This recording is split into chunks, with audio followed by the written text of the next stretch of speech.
Bismillah ar-Rahman ar-Rahim. Madam President, Your Excellencies, distinguished guests, thank you so much for having me here today. I am delighted to be back in Singapore. Madam President, I deeply appreciate your invitation to this important conference because the dynamism that I see here is urgently needed to tackle the world's single most important threat, the attack on interfaith harmony, mutual respect, and trust. And I say single most because every global challenge in this 21st century demands we resist hatred and exclusion. Economic growth, peacemaking, protecting the environment, global security, inclusive opportunity, all these critical goals require that we cooperate and combine our strength to our common benefit. After the recent murderous attacks on houses of worship in Christchurch and Sri Lanka, after so many terrorist actions around the world, who hasn't seen the evil that extremists will do to drive us apart? But we must also see clearly the tremendous power we have as a united world to defeat these evils and secure the future our peoples deserve. My friends, the vast majority of people on earth are members of a spiritual community. Each has its own traditions and convictions, but our world religions also have something profound in common: the commandment to show compassion and respect for others. Such values are at the heart of my faith, Islam. For Muslims, the compassionate is among the beautiful names of God.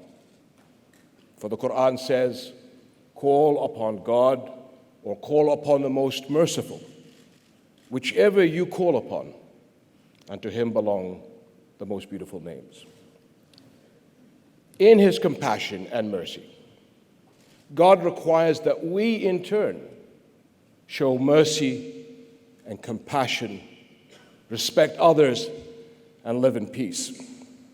These core Muslim teachings and values are at the heart of my work for mutual understanding.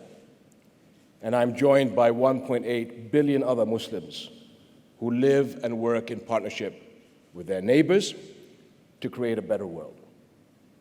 So those who preach a hate-filled message about Islam are distorting our religion's great heritage and teachings. And whether this hate speech and violence is perpetrated by the outlaws of Islam, the Khawarij, or by extremist Islamophobes, it is a threat to all humanity.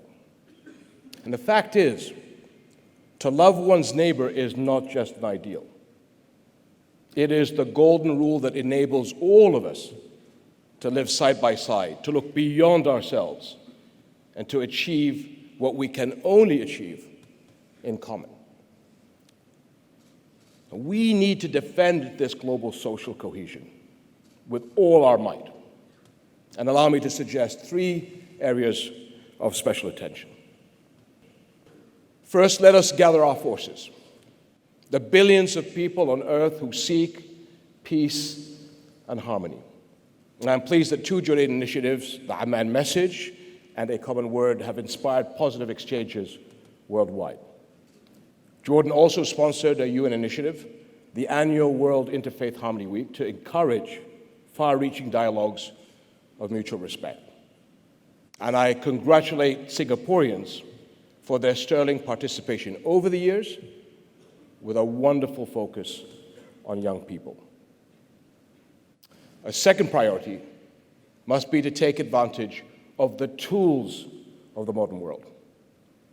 Now, extremists have manipulated today's global connectivity to plot, recruit, arm, and publicize their dark atrocities. We must do better. In 2015, seeking a new paradigm for international cooperation and global security, Jordan initiated the Aqaba process. At the heart of this ongoing effort is addressing the narrative of hate wherever it's found. Dialogue between governments, civil society, and the technology sector has been central. And we are seeing results. In fact, as we have seen time and again, we all do better when we speak to each other and work collectively. Last month, I attended the high-level meeting on the Christchurch call to action.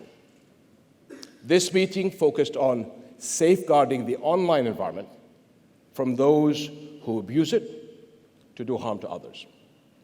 And a few days ago, a follow-up meeting was held in Jordan to further identify practical steps.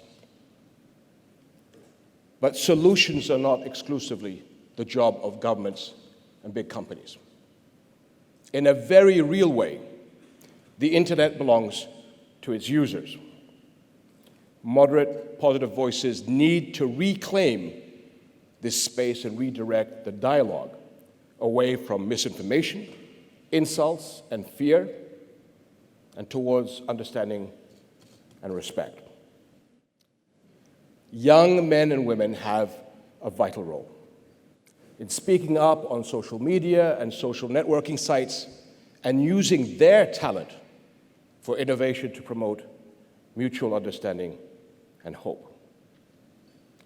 My friends, a third priority is to commit for the long term.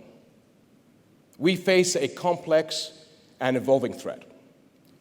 Meeting it demands a holistic approach, addressing security and also the issues that extremists exploit. And that means investing in inclusive, sustainable development so that all people, especially the young people, can share the opportunity. Fighting the war of ideas to combat divisive ideologies, and then responding to the world's unprecedented refugee crises. We must also help resolve conflicts, especially the core crisis of my region, the long denial of a Palestinian statehood. The Palestinian-Israeli conflict has fueled global discord and radicalism. We all need a lasting peace, meeting the needs of both sides, a viable, independent, sovereign Palestinian state on the 1967 lines with East Jerusalem as its capital, but living side by side with Israel in peace and security. And we must safeguard Jerusalem, a holy city to billions of people around the world. As Hashemite custodian of Jerusalem's Islamic and Christian holy sites, I am bound by a special duty. But for all of us, Jerusalem should be and must be a unifying city of peace. And my friends, people speak these days about the challenges facing multicultural societies. The truth is, we are all part of the one great multicultural society that is our world. So your work here together can help all humanity thrive, and I wish you every success. Thank you. Thank you, Your Majesty.